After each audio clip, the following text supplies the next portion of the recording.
buenos días. Tengan todos ustedes a este seminario sobre el TEMEC, del Telecanal TEMEC, que empieza ahora con el módulo 3, reglas de origen. Me da mucho gusto recibir a todos ustedes, a los asistentes, también por supuesto a nuestros ponentes.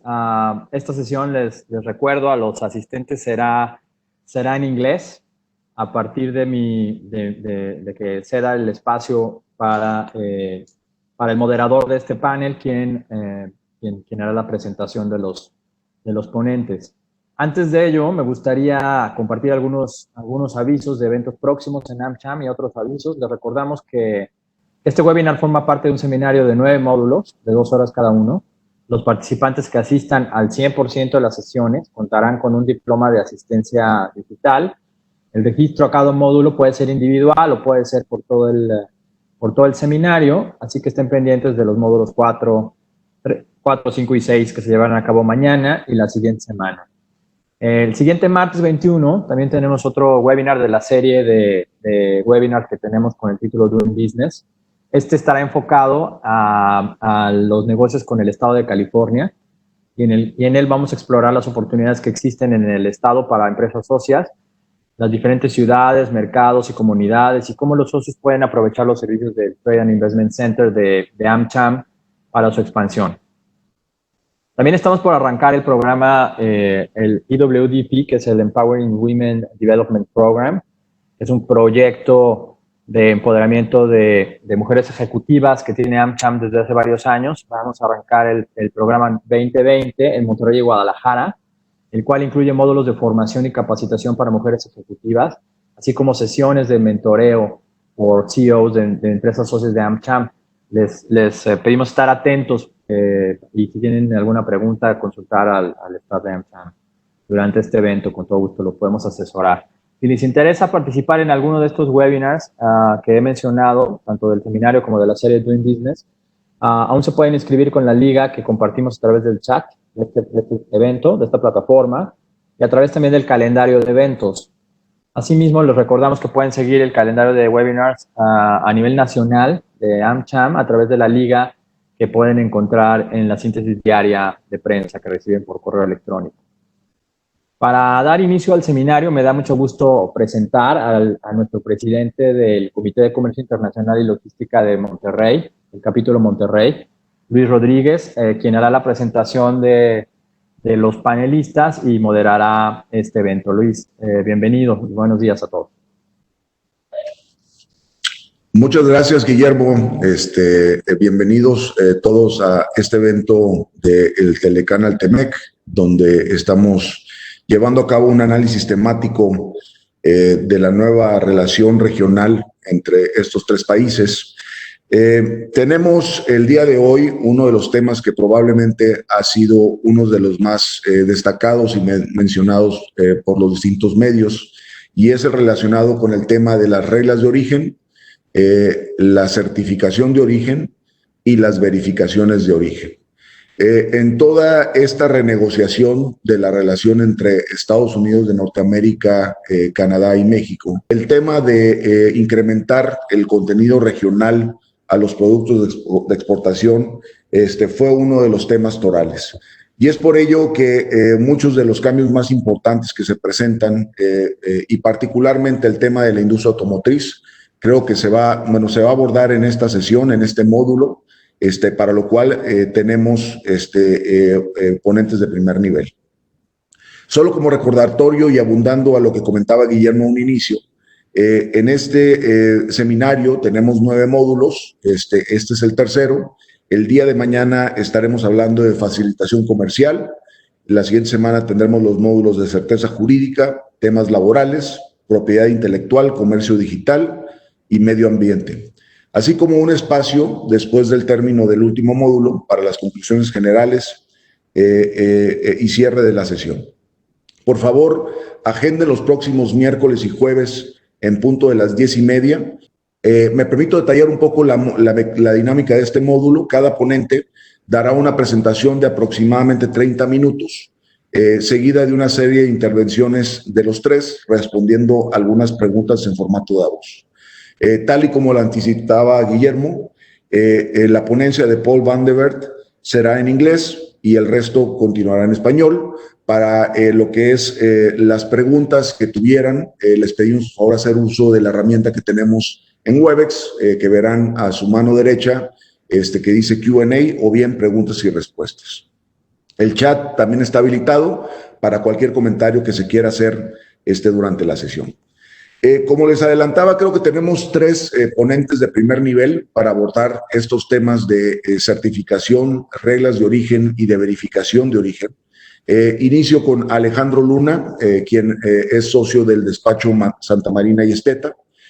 Alejandro cuenta con más de 25 años de trayectoria profesional asesorando a clientes nacionales y extranjeros en derecho migratorio, comercio exterior y aduanas, derecho sanitario y ciencias de la salud, protección al consumidor y anticorrupción.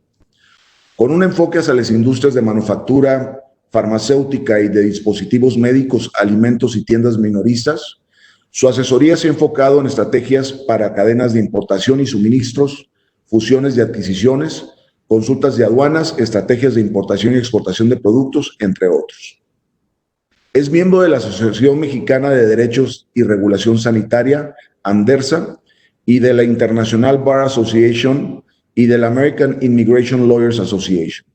Obtuvo su licenciatura en Derecho del Instituto Tecnológico Autónomo de México, el ITAM, y tiene una maestría en Derecho Internacional Empresarial del King's College of London, University of London en Reino Unido. Después de Alejandro estará presentando Paul Van de Bert. Paul ha practicado el derecho mercantil internacional, comercial internacional durante más de 30 años.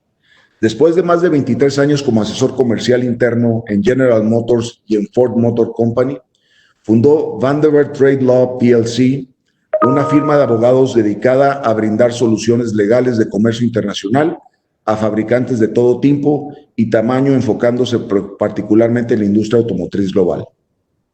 Paul asesora y apoya a los clientes en todos los aspectos del cumplimiento de las leyes y regulaciones de importación y exportación, así como también les asesora y guía para aprovechar los beneficios de los acuerdos de libre comercio. Después de Paul estará presentando Luis Fernando Martínez, quien es socio fundador de Abogados Martínez Serna SC. Luis tiene más de 20 años de experiencia en áreas de comercio exterior y aduanas. Es abogado por el TEC de Monterrey y posee una maestría en regulación del comercio internacional por la Universidad de Arizona. Inició su formación en esas materias como investigador por el Tecnológico de Monterrey del 1994 a 1997 y posteriormente también como investigador de la Universidad de Arizona viendo temas a profundidad del Telecán y de la OMC. Del año 2000 al 2012 trabajó en despachos importantes de renombre internacional, asesorando a empresas públicas y privadas en la aplicación de la ley aduanera, ley de comercio exterior, tratados multilaterales de la OMC, tratados de libre comercio, programas de exportación, regulaciones no arancelarias, transacciones internacionales, inversión extranjera y prácticas desleales del comercio internacional. Actualmente es consejero y presidente de la Barra de Abogados México-Estados Unidos, consejero en American Chamber Monterrey y vicepresidente del Comité de Comercio Internacional, miembro de la Barra de Abogados y miembro del Instituto Mexicano de Ejecutivos de Comercio Exterior. Sin más que comentar, le cedo la palabra a Alejandro con su presentación. Adelante, Alejandro. ¿Qué tal? Buenos días. Muchas gracias, Luis, por la presentación. Muchas gracias al American Chamber, en especial al capítulo Monterrey, por darnos esta oportunidad de participar en el webinar con respecto a pues, este tema de reglas de origen, ¿no? Y comencemos sobre la materia, ¿no?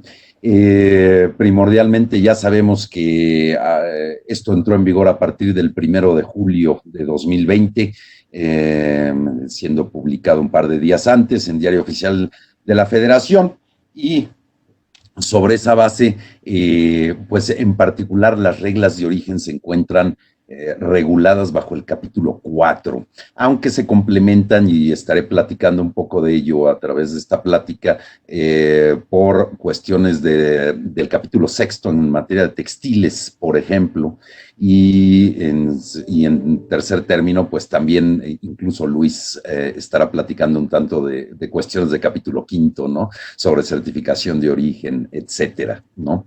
Que también complementa muy bien esta materia. En principio, ¿qué podemos decir sobre estas nuevas de estas reglas de origen? Mucho se habló que iba a haber cambios muy sustanciales en las mismas y sí hubo negociaciones muy a fondo, pero en realidad, sobre todo el universo de mercancías que comprende nuestra tarifa de la ley de los impuestos generales de importación y exportación, no hubo tantos cambios con respecto a las reglas de origen en muchas de las materias, ¿no? En realidad son iguales, equivalentes o incluso similares, nada más, ¿no? Sí hubo cambios sustanciales en ciertas materias, obviamente hoy veremos industria automotriz, que ahí hubo cambios muy, muy sustanciales de los cuales nos platicará Paul. Textiles hubo ciertos cambios, productos químicos, incluso beneficiosos para México, ¿no? A diferencia de lo que se ha escrito en otras materias, ¿no? Por lo menos en la prensa, y sí hubo ciertos cambios en ciertas partidas, incluso pues hay nueva tarifa, ¿no? A raíz de esto que entrará en vigor a finales de este año, ¿no? Básicamente, ¿no? Los criterios generales continúan siendo los mismos, los criterios continúan siendo un salto en principio en la clasificación arancelaria, un salto arancelario a través de ese cambio, de esa transformación de los bienes, o en ciertos casos el valor de contenido regional, se alcance un porcentaje de materiales originarios dentro de la manufactura o producción de un bien en esas mercancías, ¿no? Obviamente estos capítulos se complementan con reglas específicas que fueron publicadas hasta el 9 de julio de 2020 aquí en México en Diario Oficial de la Federación, que son las reglamentaciones uniformes, de las cuales también pues incorporará parte en las pláticas primordialmente de Paul, ¿no? Y en cuanto a el método o el cálculo de valor de contenido regional, también podemos decir que se sigue aceptando el método de valor de transacción o el método de costo neto, ¿no? En todo esto.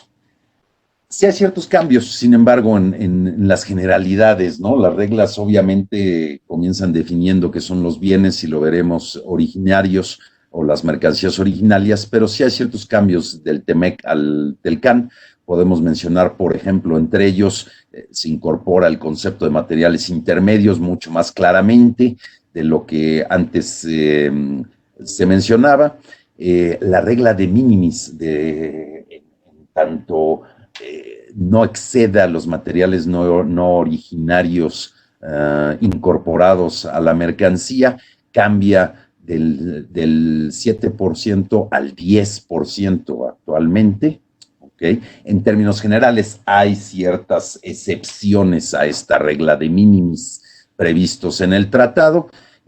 Se aclara, por ejemplo, el hecho de tránsito y transbordo de mercancías, ¿no? Con anterioridad, obviamente el principio era que debían de enviarse las mercancías directamente a los diferentes países partes sin pasar por un país tercero, y había ciertas excepciones al respecto. Ahora sí se aclara que si continúa siendo o permanece el bien bajo el control aduanero y no es sometido a ninguna operación, que eso ya venía en el tratado, distinta a la descarga, recarga, etcétera, o separación de un embarque a granel o su almacenamiento, entonces esto no le resta origen y sí se podrá terciar, digamos, triangular el bien. Es un cambio un tanto útil, más específico de lo que venía con anterioridad, que además viene un poquito más específico las reglamentaciones uniformes. Adelante, por favor.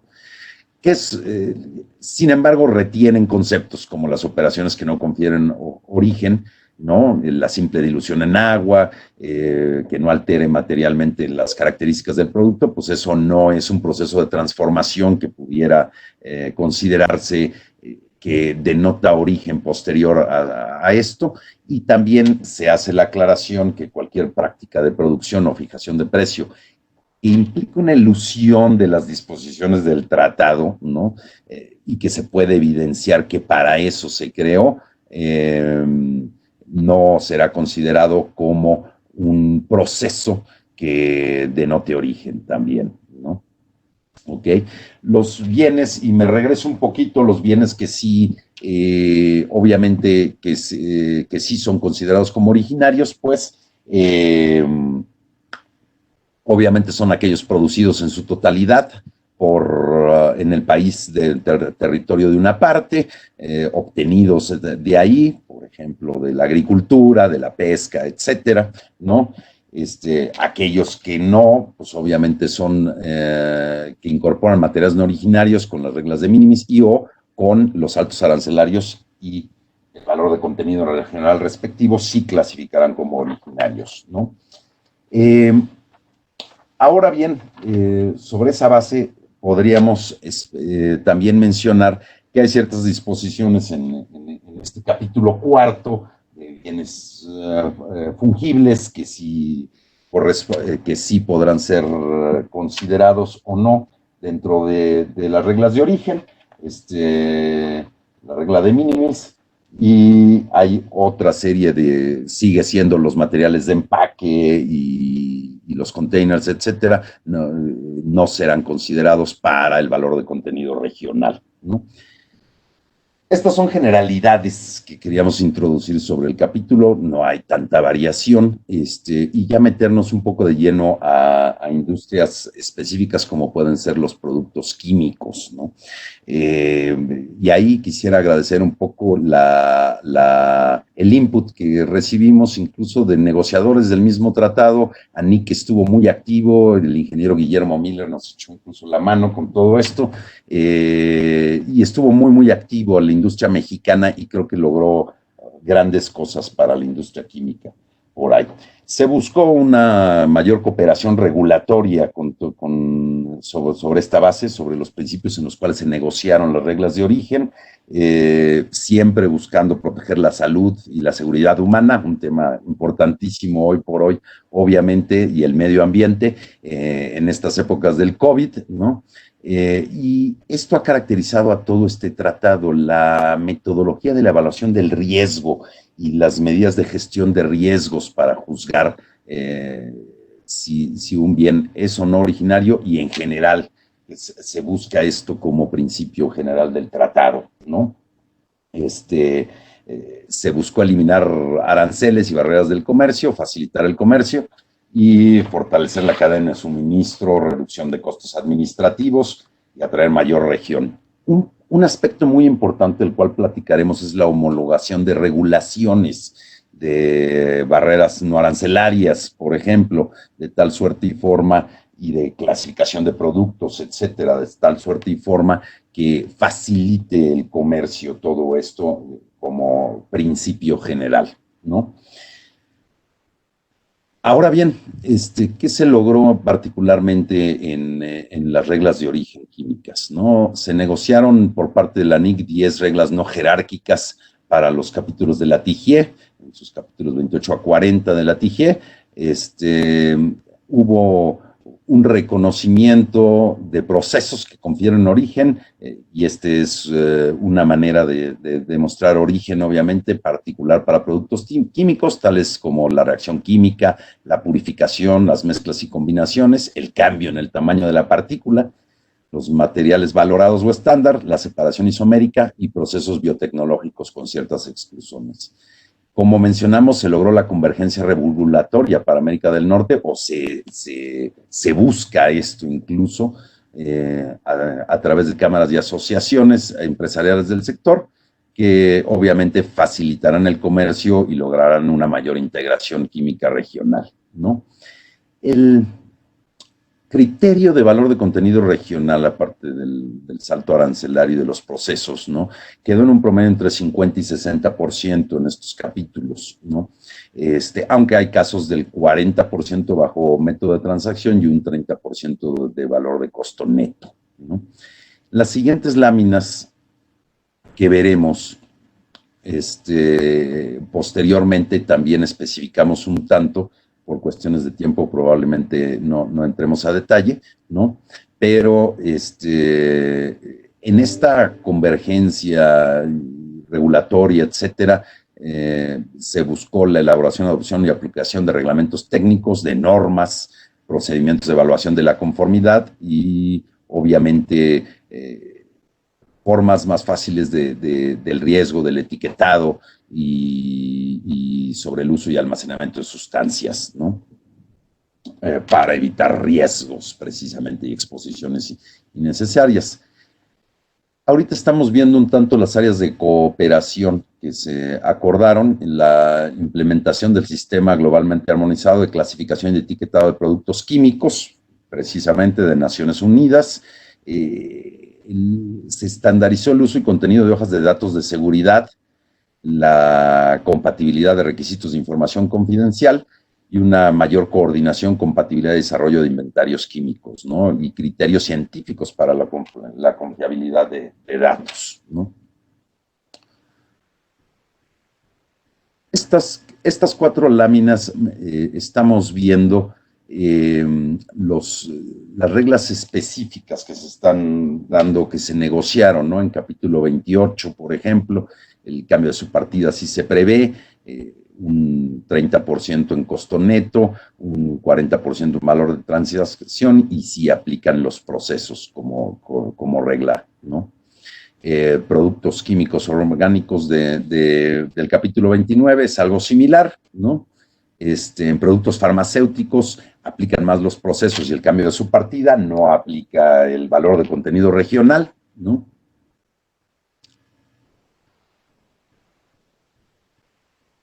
Capítulo 32, aquí estamos viendo algunas de las reglas, por cuestiones de tiempo, bueno, hay mayor especificidad en estos productos, ¿no? Cambios de partida y en algunos de reglas. De costo neto, adelante por favor. Capítulo 34, también aquí ya vemos un valor de contenido regional mayor, y un 40 y un 30% en capítulo 35 en valor de contenido regional, aparte del cambio de su partida, ¿no? Y así nos vamos, incluyendo aquí en capítulo 39, el 50% en peso del polímero. Por favor, adelante. Eso es un poco un resumen. Lo importante aquí también es mucho la convergencia regulatoria, ¿no? Eso será un gran logro y se estará trabajando en ello y incluso en la facilitación comercial. En ese seminario podrán platicar un poco más de ello, ¿no? En mercancías de textiles y prendas de vestir, ¿no? También hubo ciertos principios sobre la base de los cuales se negociaron estas reglas de origen. Se buscó incentivar una mayor producción de textiles y prendas de vestir regional, fortalecer el cumplimiento de disposiciones aduaneras y facilitar la cooperación y consulta entre las partes. De esto hablaremos un poquito más tarde, en especial en cuanto a los procedimientos de verificación de origen, ¿no? Y reglas de origen muy específicas para facilitar y lograr la determinación de la procedencia para la aplicación de preferencias arancelarias y no arancelarias ante probablemente abusos o incumplimientos que se habían dado. Típicamente es una materia complicada para determinar origen en muchas, dado la cantidad de materiales que llevan todo esto.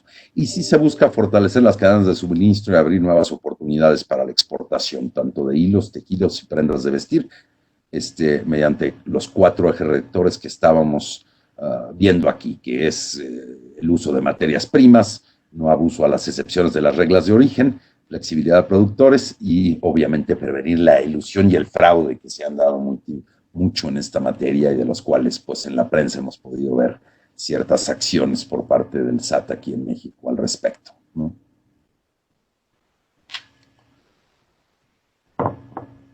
Estas reglas se tienen que, del capítulo 4, también deben de leerse junto con el capítulo 6 sobre textiles, en mercancías textiles y prendas de vestir, ¿ok?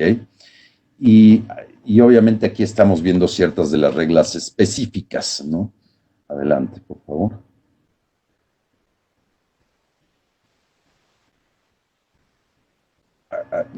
Y hay reglas muy particulares que se complementan con reglamentaciones uniformes. Por favor, adelante. Estamos ya sobre la base del tiempo, ¿no? Por favor. Estaremos obviamente compartiendo esta presentación en donde vienen también las reglas específicas. Reglas de origen y las reglas de minimis cambian un poco. Estas son parte de las excepciones que vienen, ¿no? Adelante. También se prevé reglas de minimis específicas para sets, juegos o surtidos, ¿no?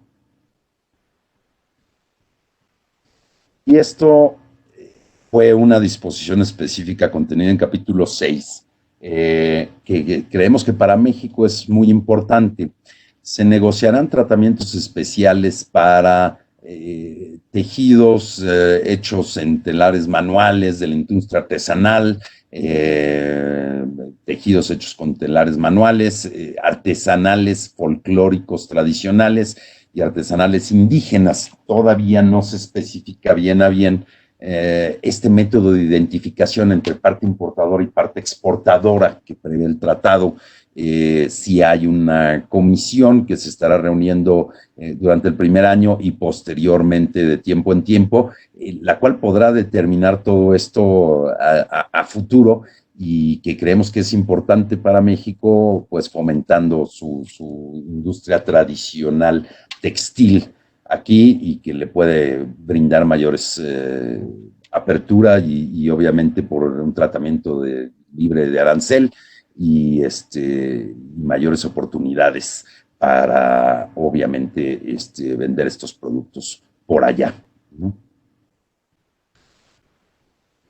Hay disposiciones especiales sobre los ensambles, incluyendo para aquellos clasificados bajo el capítulo 98. Ok, adelante. Y hay disposiciones para que haya pláticas entre las partes para considerar, obviamente, ciertos materiales, ciertas composiciones, hilados, fibras o tejidos en los territorios de las partes, que se fabriquen un método más flexible, un tanto de reglas de origen, que veremos si logra tener éxito esto a largo plazo, ¿no? Estas pláticas a futuro. Ok. Entramos un poquito a la verificación de origen en textiles. Sabemos que textiles ha sido una materia muy controversial en cuestión de determinación de origen, de elusión, de triangulación, y por ende, aunque el capítulo 5 hay disposiciones específicas de las cuales platicará Luis más adelante sobre procedimientos de verificación de origen, estos complementan en textiles los principios generales que vienen en el artículo 5.9. Prevé visitas físicas a las instalaciones de exportadores o fabricantes en el territorio de origen de la mercancía o de supuesto origen de la mercancía para determinar precisamente si esto es cierto o no, con la participación incluso por parte obviamente, visitas de inspección por parte de la autoridad del país importador, pero con la presencia de las autoridades nacionales del país importador participando, ciertas reglas para su participación. Adelante. ¿ok? Para evitar infracciones aduaneras. Se prevé que se debe de dar una notificación para estas visitas con por lo menos 20 días antes de efectuar la importación, notificándole primero al país, a la autoridad del país importador, mencionándole, por ejemplo, su grado de participación, cuál es la violación en particular que se prevé dentro de esto, si se clamó o no, si se pidió el trato arancelario preferencial, ¿ok? Y señalando específicamente los exportadores y productores. Esto a veces no es tan sencillo y también se puede iniciar esto con una notificación especial si no se logra ubicar precisamente a los exportadores y productores para que incluso el país importador pueda ayudar en esa ubicación. Se realiza esto con mucha confidencialidad, hay que reiterar, hay una disposición expresa, adelante, por favor. Ok.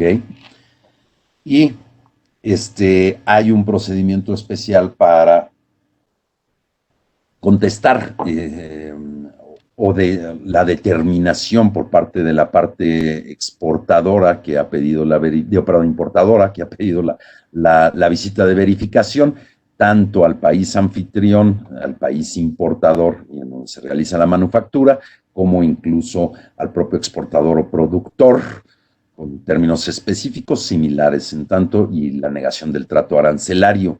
Pero aquí lo importante es este proceso, lo que busca, obviamente, estas visitas es lograr mayor certeza en todo esto y un procedimiento un tanto más expedito para la visita, de tal suerte y forma que haya mayor, nuevamente, seguridad a la hora de producirse la determinación, ya sea el reconocimiento o la negación, en especial por la cantidad de elusión que se dio en esta materia con anterioridad, ¿no?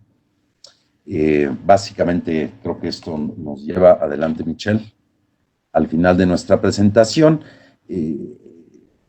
Les agradezco mucho, ¿no? Y le cedo la palabra a Paul, que nos platicará mucho más a fondo de las cuestiones en la industria automotriz relativas a reglas de origen. Gracias.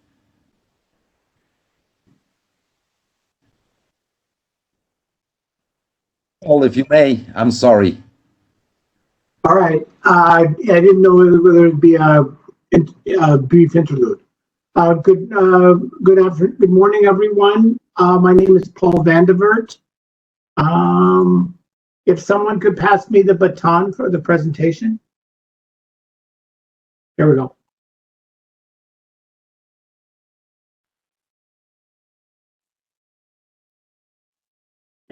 Slideshow.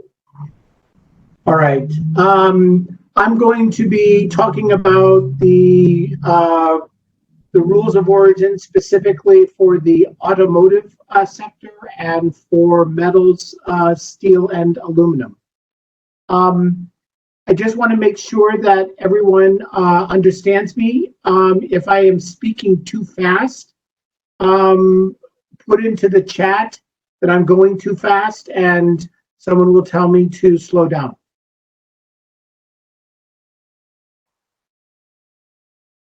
So in the rules of origin, I've concluded after studying the rules quite a bit is that the rules themselves are really not that different than they were in NAFTA. There are some changes, but they essentially are the same rules.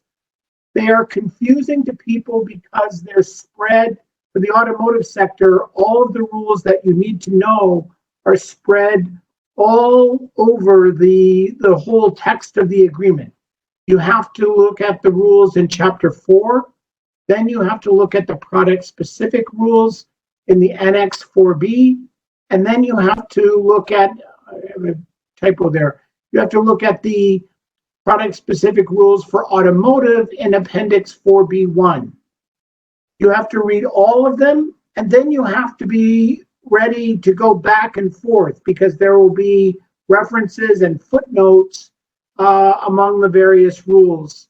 So that to be honest, it looks more confusing than in fact it is.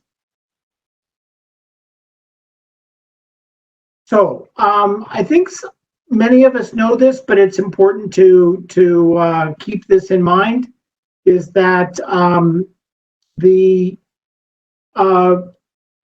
Article 3, and this is in the appendix, Article 3 provides for the new content requirements for automotive products, from vehicles, passengers, and light trucks, to core parts. And there is a table that by tariff code shows you what are considered core parts.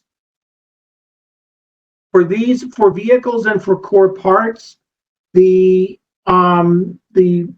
regional value content is increased beginning at day 1 to 66%, and rises to in year 3 to 75%. The regional value content rule for vehicles and core parts is limited to the net cost method.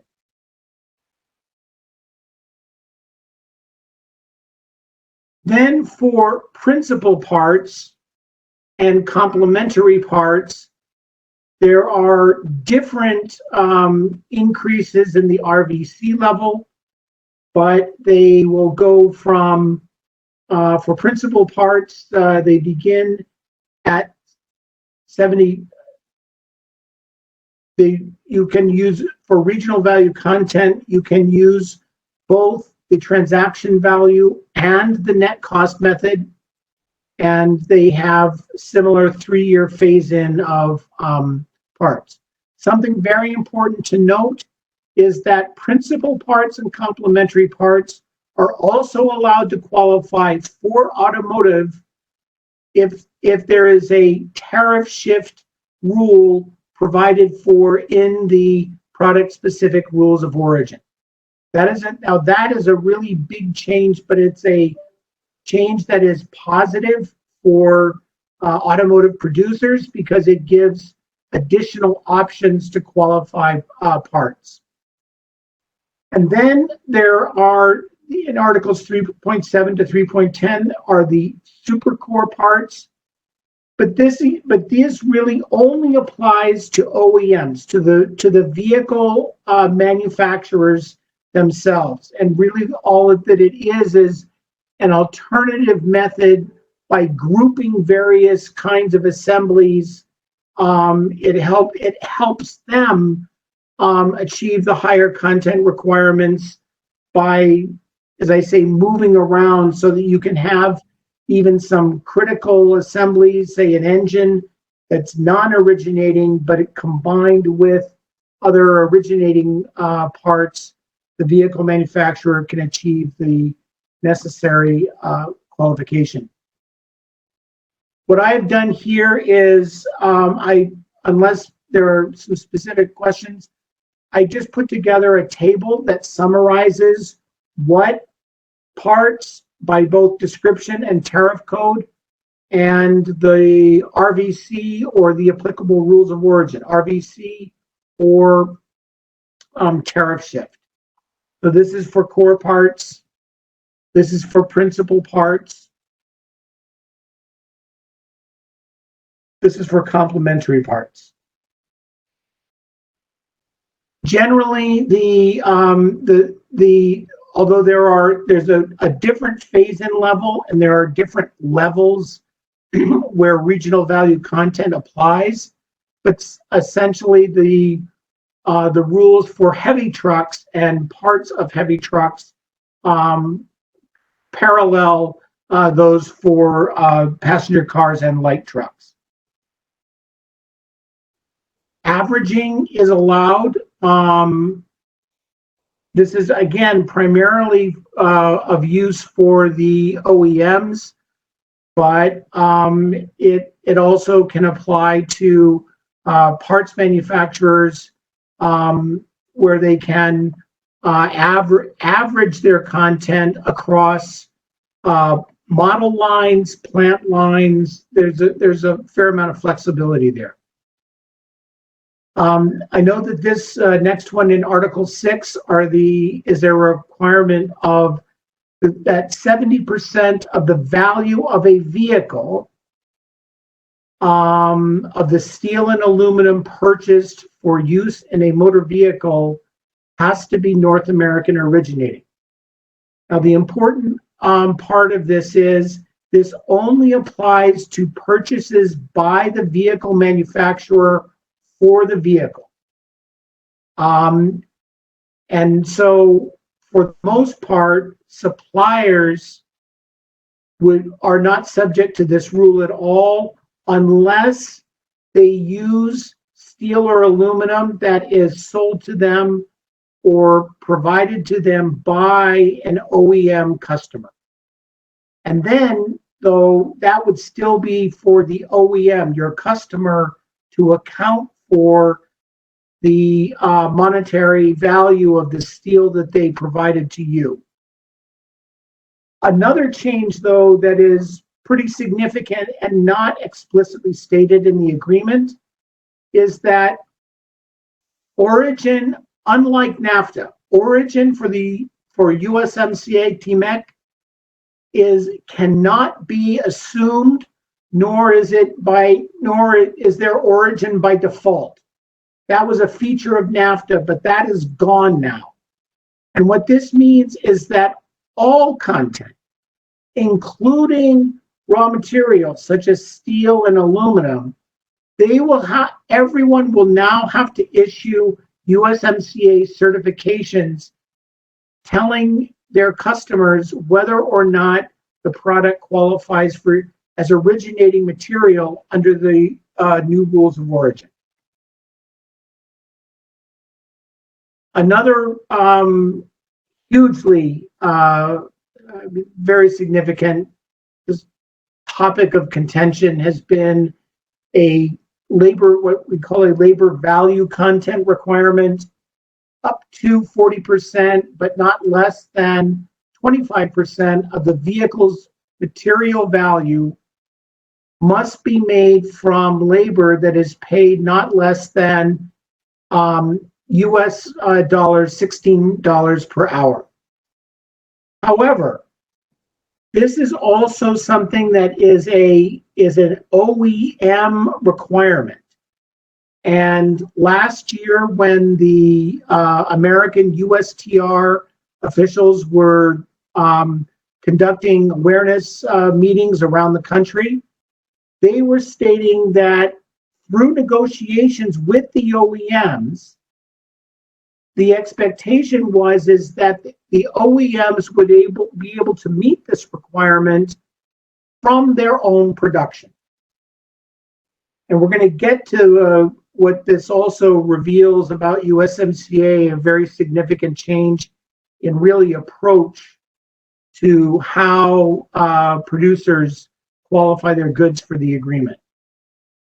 There may be instances where suppliers will at an OEM's request, but a supplier can help an OEM by identifying not necessarily the labor value of your finished product, but if you have parts or components that were purchased from a supplier to you that was produced with labor meeting this requirement, that can be counted by the OEM. They would need, of course, documentation from you. But so, for example, a part sold directly to an OEM, to Ford Motor Company, for example, by a manufacturer in Mexico, may have some components or some material in that part that were made by producers in Canada or the US. And that might be of assistance to an OEM. But again, at the OEM's request. Otherwise, producers really don't need to worry too much about this rule.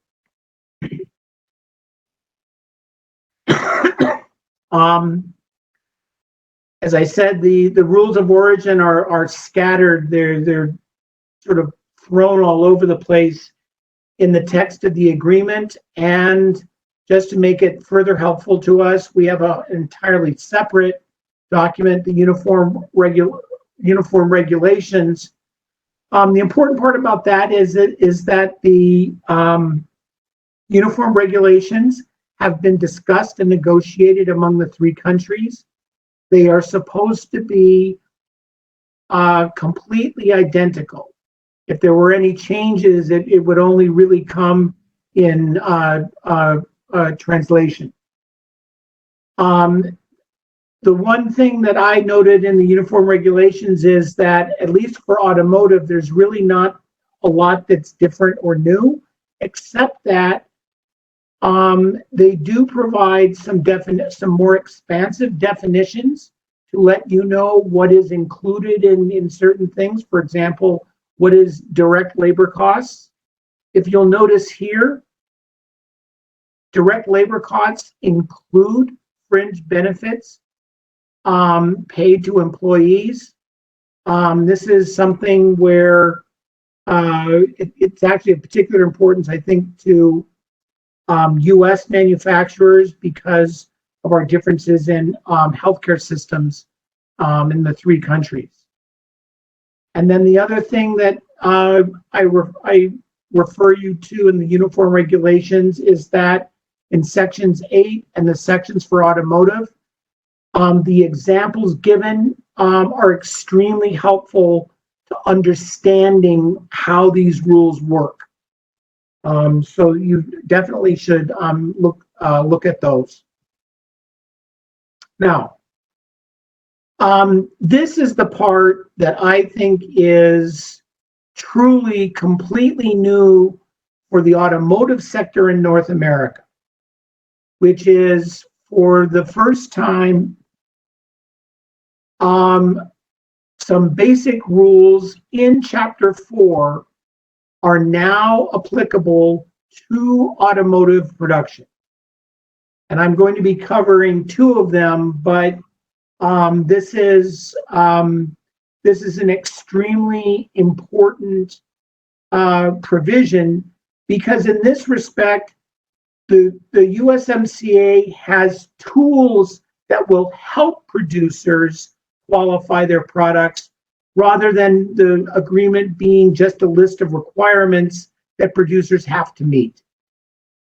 And I hope that the 2 examples that I have will show you what I mean. So, and the first one that I want to talk about is, in shorthand in English, we call it roll-up, but I have here the rule in Spanish. What roll-up does is that it in the course of your manufacturing and processing, if you are using non-originating materials, but manufacture those materials and components into something that is originating, in the roll-up principle, the value of those non-originating materials becomes part of the value of the finished originating product. And there is an additional one, I think I'll come back to this, about essentially partial credit. But to show you the example of the roll-up, if you will see we can have coils of steel or coils of wire. If I'm making an automotive seat, I stamp those parts. I stamp the coils into parts for a seat frame. I make wires, the seat wires, and we come up with a seat frame. In the roll-up,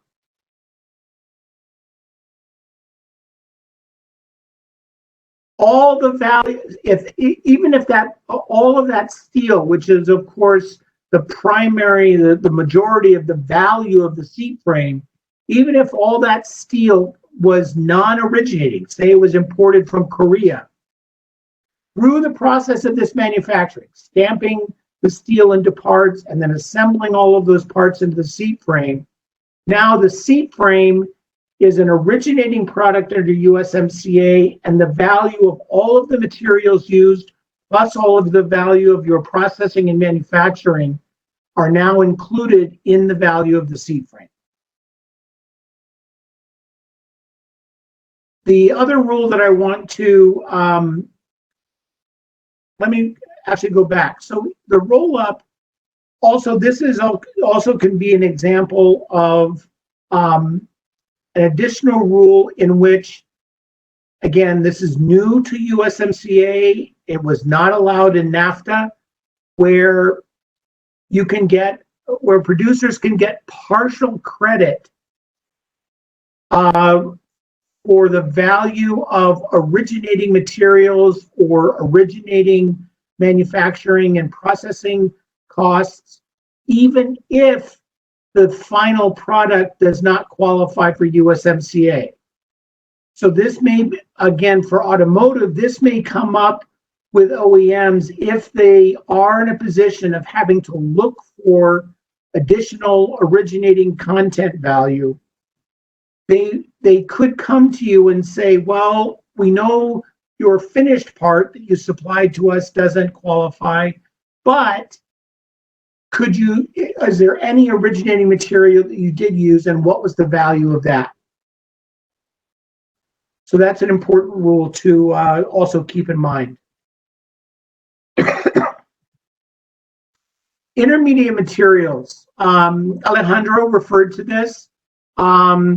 I think that this is an incredibly important rule for automotive producers to learn about, understand, and apply. Because in intermediate materials, you have the definition there.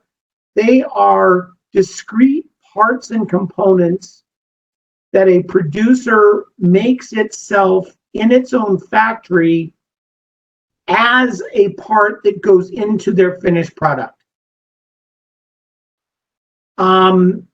Just the definition doesn't seem, as significant, but when you look at how the value of intermediate materials is calculated, it is all costs of production, including general expenses, which is different and more inclusive than, for example, the net cost definition. And it also includes an amount for profit. And there are a few ways that profit can be calculated. But again, profit is excluded from net cost. But if you have intermediate materials, and these are really parts and components kind of at the sub-assembly level, you put them together and then you have a finished product. So there's an opportunity. We'll go through an example. The one limitation on intermediate materials is once you've designated a part as an intermediate material, you can't designate another thing using that intermediate material. That intermediate material now has to be applied directly to your finished product. So in this example, we have on the far right, the motor, the assembly of the motor that, say, moves a power seat up and down, backwards and forwards. I don't know, if sometimes vibrates, does other fun things. You have a seat frame, and then you have the finished seat. If you designate the seat frame as an intermediate material, if you just did the net cost method, which is on the far right, you would only have you would only be able to include the cost of the steel and steel coils and wire, production costs, but only labor, not overhead, and you would not have a profit. In this example, what I did is I showed an intermediate materials. The material cost is the same. Production costs are now labor and some overhead, so we add a little bit. And then we have profit. And so the difference in the value of that seat frame is just under $24. Asking lawyers to do math is a cruel thing to do. And again, here's another example of the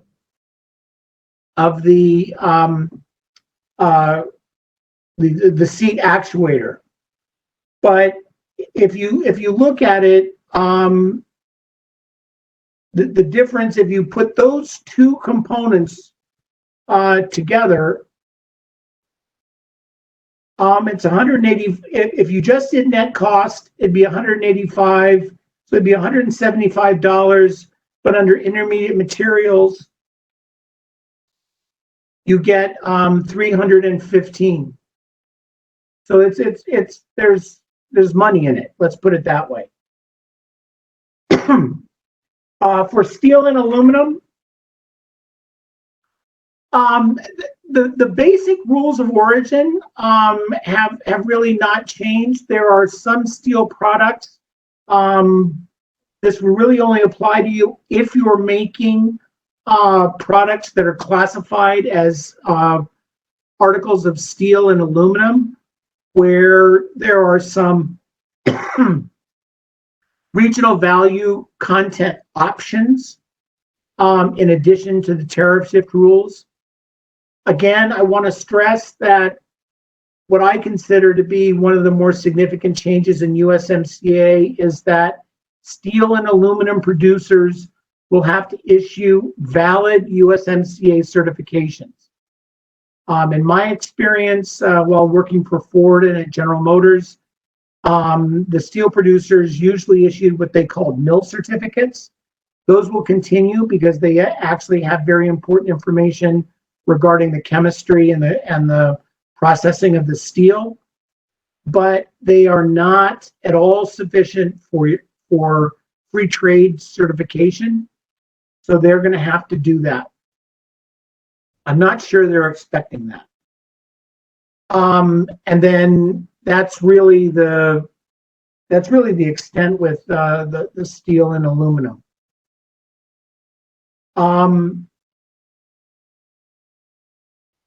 In all of this, the tariff shift, getting both the tariff classification of your inputs and the excuse me, and the classification of your finished product is absolutely critical. In working with clients, I will be honest, I've been a little bit surprised at the number of times where we've uncovered that a classification that they've been using for years is not really the correct one. And with the various rules of origin under USMCA, it can become really, really important. I mean, to be honest, kind of a secret is that for manufacturers who are making parts or even parts of parts,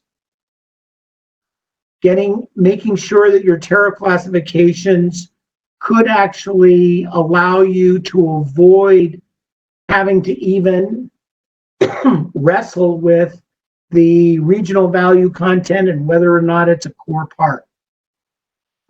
So I urge you to do a review of your tariff classifications to make sure that they are the right ones to be using. The only thing I'm going to say about this is I have a few slides on this. This is also where the USMCA has made a major change, which is, for example, to use roll-up, to use intermediate materials, to use these new rules of origin that are tools that are designed to help you qualify products. You have to start at with your own production and what you do within your own plant. And you should actually do this first. Under the NAFTA process, particularly in the automotive sector, and I think it was led by the OEMs, the qualification process was really sending out requests for information to your suppliers and then doing the calculation based on their responses. From OEMs right down to the suppliers, that's not going to work in USMCA. In USMCA, you need to know how much originating content is being generated within your own production first, and then finish the process or complement the amount of originating content by getting information from your suppliers. And you need to, a good idea is really to walk your factory floor. Look visually at what you're doing in your own plant, and then the process will follow. I also think that the OEMs in particular are still slow to recognize this change as parts suppliers. I'm sure that a lot of you are getting questions, getting the quote solicitations from the OEMs to tell them whether your parts qualify. But everyone is going to need to look at their own production first.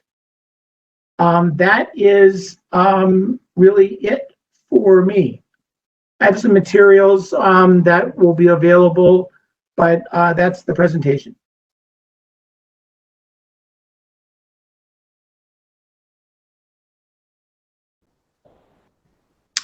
Thank you, Paul, for the presentation.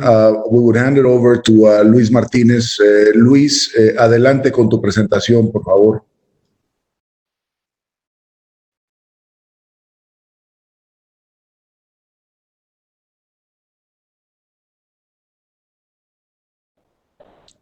Luis, estás en mute.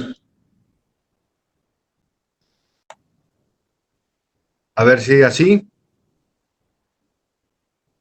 Bien. Pues muchas gracias por sus presentaciones, Alejandro Luna y Paul Vandenberg, bastante completas. Ya estuvimos viendo cómo cambió el TEMEC, las reglas de origen, en varios sectores, específicamente textiles, químicos, acero, aluminio, autopartes, automotriz. Ahora lo que vamos a intentar hacer es los procesos que siguen posteriormente a que hayas determinado que tu producto cumple con las reglas de origen. Y preparamos una presentación que establece una especie de resumen, pero es un poco larga. Voy a utilizar varias diapositivas de esa presentación, pero no todas. Como quiera van a tener ustedes acceso a todas esas diapositivas cuando se los envíe el AmCham. Entonces, una vez que ustedes determinan que el producto es originario, lo que se tiene que hacer es emitir un certificado de origen. Y eso es lo que vamos a hablar.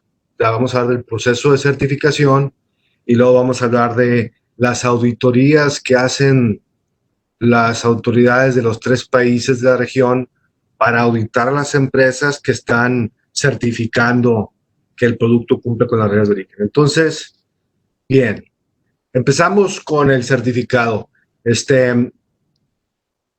¿Quiénes pueden emitir que un producto cumple con las reglas de origen? Lo pueden emitir el productor del bien, el exportador del bien, es decir, un comerciante que haya comprado ese producto y luego lo venda y lo exporte, o incluso el importador, que eso es algo nuevo en el TEMEC, que anteriormente el NAFTA solamente prevía que pudiera ser el productor o el exportador. ¿Cuándo lo pueden emitir? Siempre y cuando tengan conocimiento por escrito de que los productos cumplen con las reglas de origen.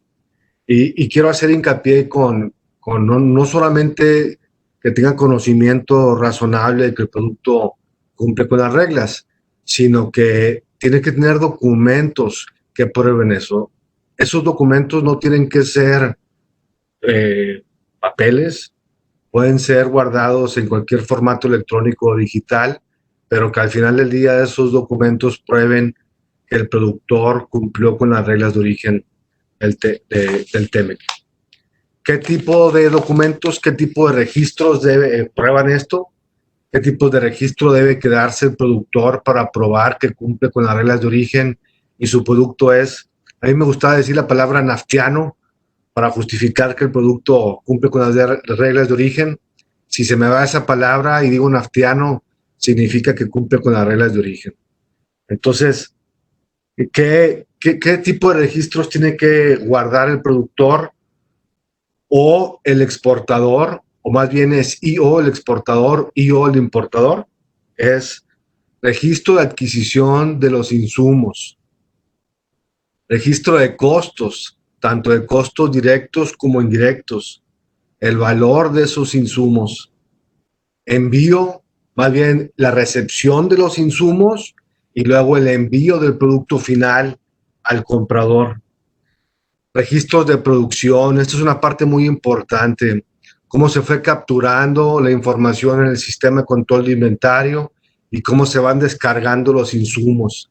Cada empresa puede tener sus propios procesos y sus propias formas, pero es importante que haya un registro de cómo se va capturando esta información en el sistema y cómo se van descargando. El origen de esos insumos, si son naftianos, si son chinos, coreanos, europeos, información de exportación, información de importación, algo que no viene ahí, pero que ya lo tocaron mis compañeros anteriormente, la fracción arancelaria de esos insumos. Es decir, si la regla de origen que ustedes están analizando es una regla que requiere un salto arancelario, es importante entonces tener la fracción arancelaria de los insumos. Y se dice esto muy fácil, pero la cantidad de datos que se requiere guardar es muchísima. Y la cantidad de datos necesarios que le tienes que presentar al SAT o incluso a autoridades canadienses y americanas en una auditoría, en una verificación de origen, es una cantidad enorme. Y lo voy a ir platicando más adelante con cada diapositiva. Si podemos pasar a la siguiente, por favor. Ok. Entonces, mencionaba que uno de los beneficios del TEMEC es que el importador puede emitir el certificado, o puede dar la certificación, sería la palabra adecuadamente. Él puede hacer la certificación. Sin embargo, en el caso de México, eso no aplica de manera inmediata. El propio tratado le da un tiempo de tres años y medio para que México en su legislación interna implemente las reglas o la legislación para poder aplicar o implementar este concepto de que el importador puede dar la certificación. Sin embargo, es una arma de dos filos, o sea, si bien es cierto, es un buen beneficio, hay que tener muchísimo cuidado en estar, en el importador estar dando esa certificación. ¿Por qué digo esto? Porque conlleva mucho riesgo para el importador estar dando esa certificación.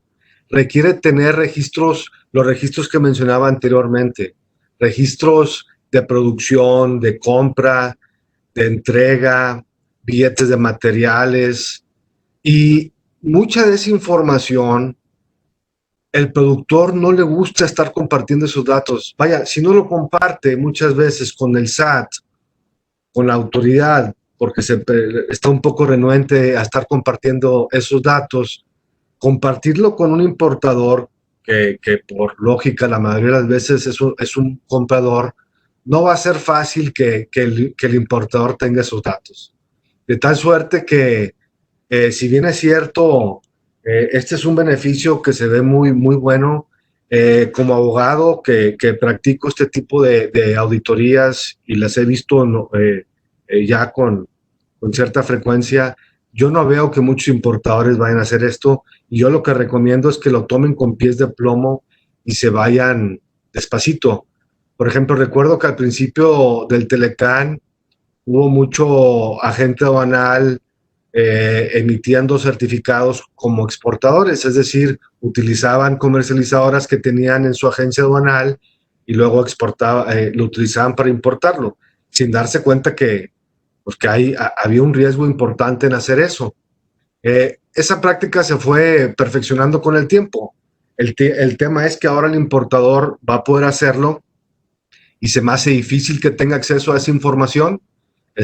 Creo yo que es un beneficio que va a ayudar cuando son empresas hermanas, donde hay toda ya una cadena de manufactura y de proveeduría, donde se conocen bien las partes y pueden compartir información que ya conocen, pero no va a estar disponible para todo importador, y hay que irse con pies de plomo.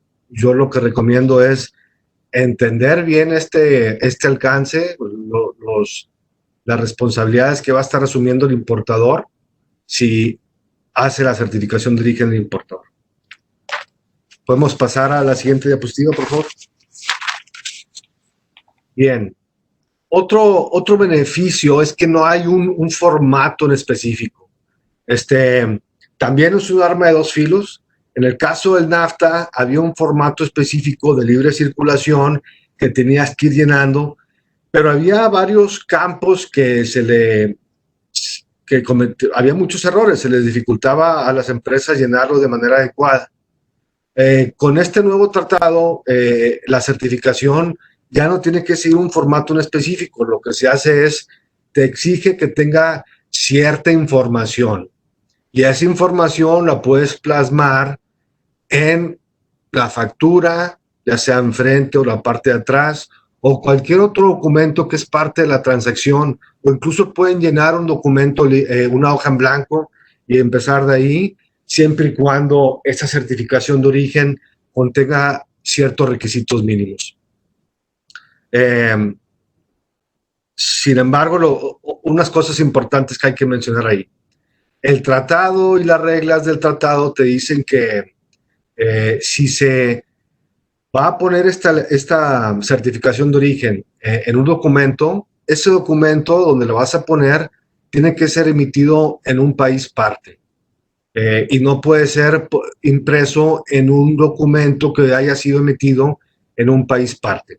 ¿Qué significa esto? ¿Dónde se da esto? Esto se da comúnmente, por ejemplo, en la industria maquiladora IMEX, donde los dueños de los insumos puede ser una empresa, por ejemplo, en España, que ellos tienen el título de propiedad de esos insumos, emiten la factura. En esa factura, como se emitió en España y no es miembro del tratado, no puede ir la leyenda de certificación de origen. Tiene que ir todos esos datos en otro documento que se haya emitido aquí en la región. Una empresa hermana, por ejemplo, de la española, sí podría estar emitiendo ese certificado, esa certificación de origen. Es importante que la certificación de origen se describa bien el producto, con buena descripción, es importante ponerla. ¿Qué quiere decir esto? Que números de parte interno números de parte que utiliza la empresa internamente, eso normalmente no es suficiente para describirlo. Se requiere una descripción comercial y una clasificación arancelaria hasta 6 dígitos o subpartida. Si podemos seguir a la siguiente diapositiva, por favor. La certificación puede ser llenada electrónicamente, se envía electrónicamente, no requieres tener, digamos, que el papel físicamente ahí, sino con una firma electrónica y el documento digitalizado es suficiente. Al igual que el NAFTA, puede ser en inglés, español o francés, pero si la autoridad aduanera mexicana te lo pide en español, tienes que hacer la traducción y dárselo en español. También, al igual que el NAFTA, la certificación de origen se puede hacer por un embarque, o sea, por un envío, por una importación o por un periodo múltiple de 12 meses, ¿no? La siguiente diapositiva, por favor. Bien, seguimos con los requisitos o elementos mínimos de información. Tienes que poner al momento de llenar la certificación si el que lo llena es el productor, el exportador o el importador. Adicionalmente, el nombre, cargo, dirección, teléfono, correo electrónico de la persona o de la empresa, perdón, que está haciendo la certificación. Como mencionaba yo, la descripción y la clasificación arancelaria a 6 dígitos. La regla de origen que aplica para ese producto, según el artículo 4.2. Como mencionaba, si puede ser de un embarque o hasta 12 meses. Siguiente diapositiva. Si lo llena el exportador, en caso que sea distinto el certificador, pues tiene que vender nombre, dirección, teléfono. O sea, a lo que voy con estas diapositivas que siguen más adelante, que no me quiero enfocar mucho en esto porque es demasiada la información que hay que compartir. Lo que quiero llegar es, si lo llena el productor, la información que tiene que llenar es cierta información. Si la llena el exportador, varía un poquito. Si la llena el importador, varía un poquito. Entonces, no hay un formato, pero sí hay requisitos mínimos. ¿Qué recomendamos? Que se acerquen con su agente aduanal, que se acerquen con sus asesores y hagan un pequeño bosquejo o un pequeño template, como dice en inglés, para llenar ese bosquejo dependiendo del escenario donde estén, y que ese bosquejo o ese template les ayude a cerciorarse de que estén llenando todos los datos mínimos que requiere la certificación. Requiere también, en esta última bala que está ahí, la dirección del exportador. ¿Cuál es la dirección del exportador? Es el lugar de exportación. Me parece que hay un poquito de ambigüedad en el sentido de que hay empresas que consolidan los embarques antes de exportarlos. A veces la dirección de consolidación está, por decir, en San Antonio, y luego la última bodega donde se hace el previo está en Laredo, Texas. Hay que definir bien cuál va a ser el domicilio que se va a plasmar en el certificado, en la certificación de origen. Siguiente diapositiva. Aquí es en el caso de que el que llene, haga la certificación de origen, sea el productor. Se van a quedar con estas diapositivas y lo van a poder revisar a más detalles. Si quieres pasarlo más adelante. La siguiente diapositiva, por favor. Igual, en el caso del importador, nombre, dirección, teléfono, correo electrónico, importador, solo en caso de conocerse. Evidentemente, si el productor es el que expide el certificado, pues él no siempre va a conocer el importador y no es necesario que ponga esa información. Siguiente diapositiva. Esta es una leyenda que te exige el tratado poner. Y si uno lee la leyenda, esencialmente se está comprometiendo a que tiene todos los datos que prueben que el producto cumple con la regla de origen. Entonces, una leyenda que obliga ya sea al productor, al exportador o al importador a que lo que está afirmando en esa certificación es correcta y se está haciendo responsable de que tiene todos esos datos guardados. Siguiente diapositiva. Aquí algo interesante sobre los documentos que tienes que guardar cuando se necesita un certificado o no. Aquí el tratado te dice que si tu producto vale menor a $1,000, entonces no vas a requerir certificado de origen.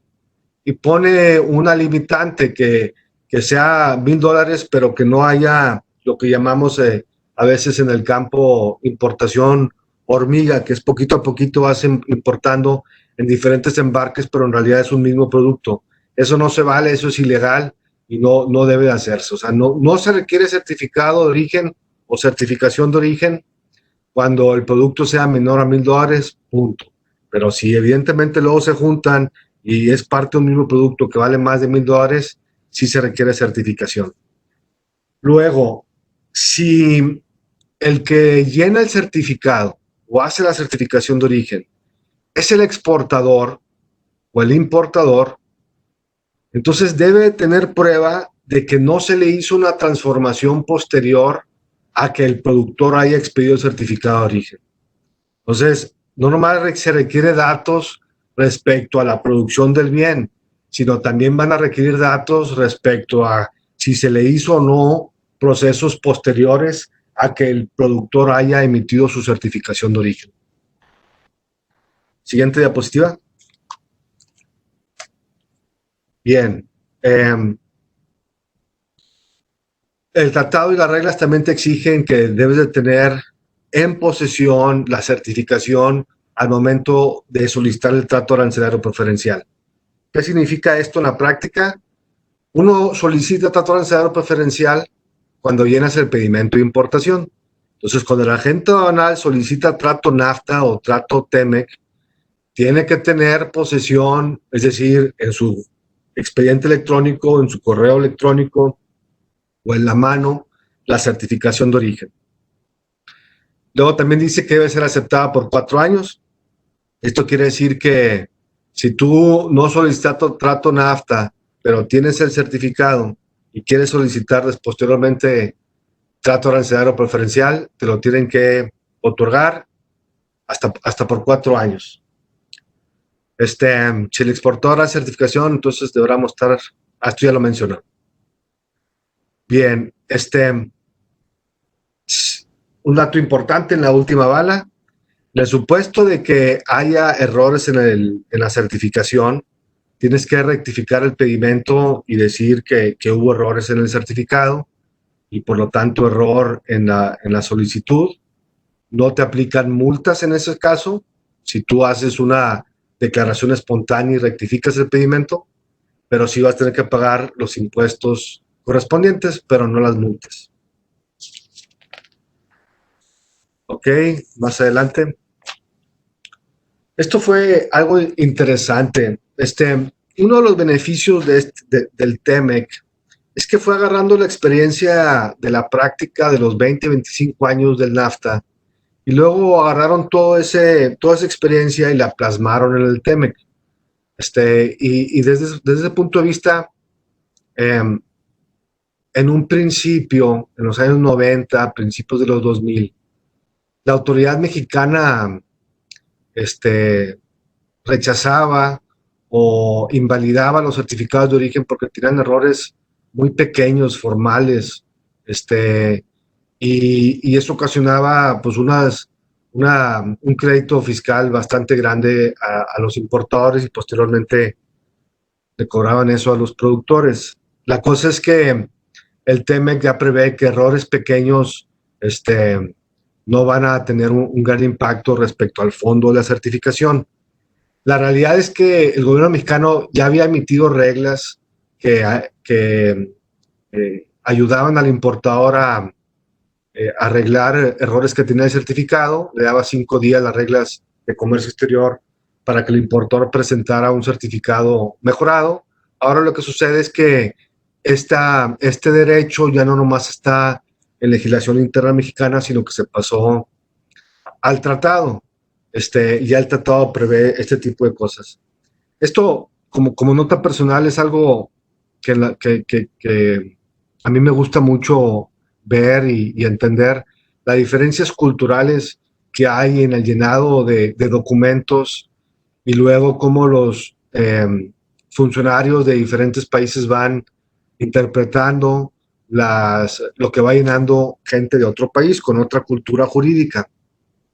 Entonces, en este tipo de tratados es muy común que haya discrepancia en criterios donde personas con una mentalidad no formalista, con un sistema jurídico común como es Estados Unidos y Canadá, van llenando ellos documentos que luego autoridades mexicanas revisan, que tienen una metodología de revisión más formalista, un sistema jurídico civilista, que es más rígido, y luego hay ahí discrepancias que pueden ocasionar problemas.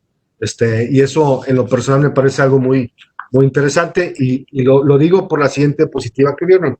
Si puedes pasar a la siguiente, por favor. Entonces mencionaba yo que el productor y exportador, el productor debe de quedarse con información que pruebe que su producto es originario. si el exportador decide emitir la certificación, entonces tiene que tener el exportador datos que comprueben que el producto es originario, que cumple con las reglas de origen. Y mencionaba que son muchísimos datos los que tienen que guardar. Muchas veces esos datos los mantiene el productor y no los quiere compartir. Por eso es muy importante, si son exportadores o si son importadores, cerciorarse que tienen los datos completos, o si no, obligar contractualmente a que el productor los guarde por un tiempo determinado. El tratado dice que debe guardarse por 5 años. Incluso la legislación doméstica mexicana también habla de 5, a veces se extiende en algunos escenarios. Nosotros, como abogados, lo que recomendamos es que de manera contractual haya una obligación de guardar los documentos por más tiempo. Por diferentes razones. La legislación mexicana habla de que debe de guardar el certificado, datos a partir de 5 años a partir de la importación, pero el que expidió la certificación, si fue el productor, los va a guardar 5 años a partir de la expedición del certificado, y puede haber ahí cierto margen. Aparte, en la práctica muchas veces se requiere información que por simple práctica no alcanzamos con 5 años. Entonces, recomendamos que se quede que contractualmente obliguen a las empresas a que tengan la información por más tiempo. Siguiente diapositiva.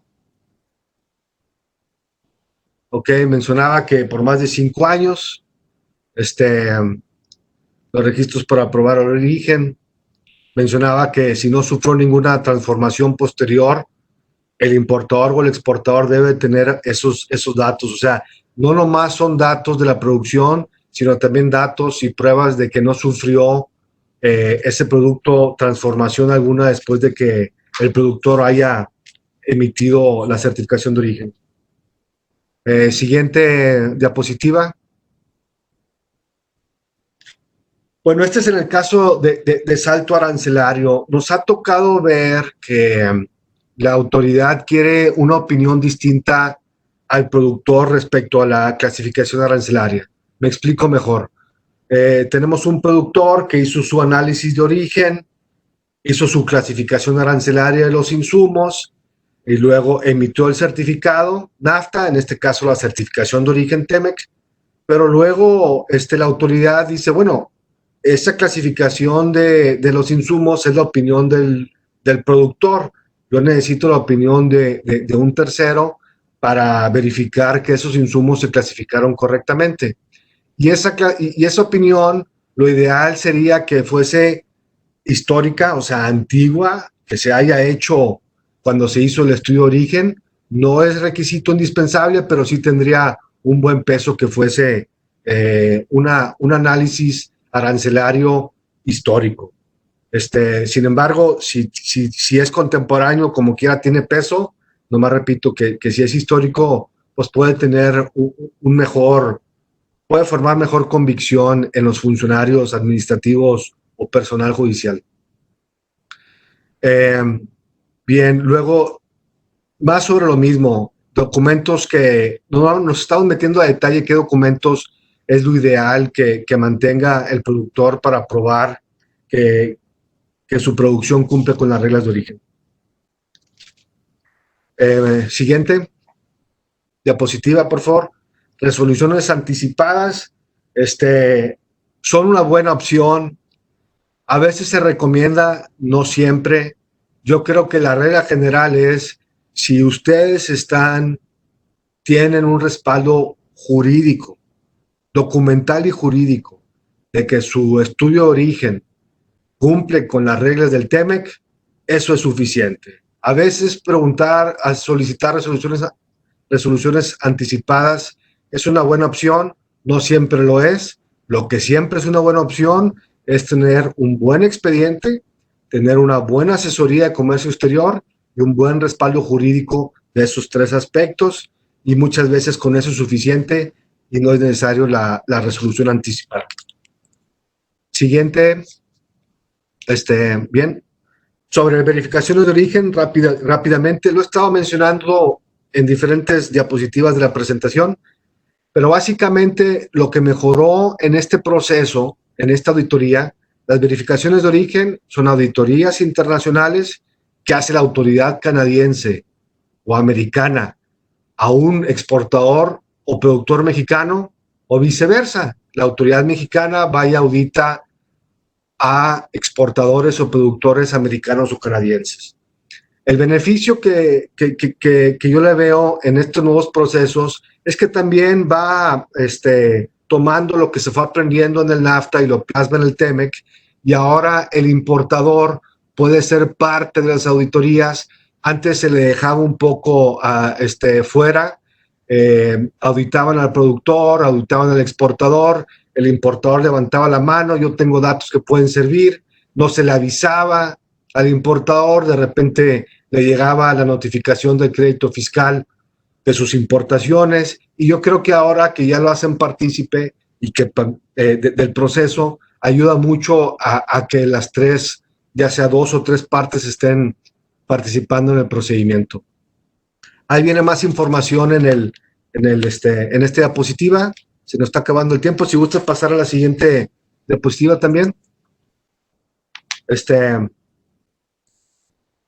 Viene más información sobre los procesos que debe de seguir la autoridad para iniciar las verificaciones de origen.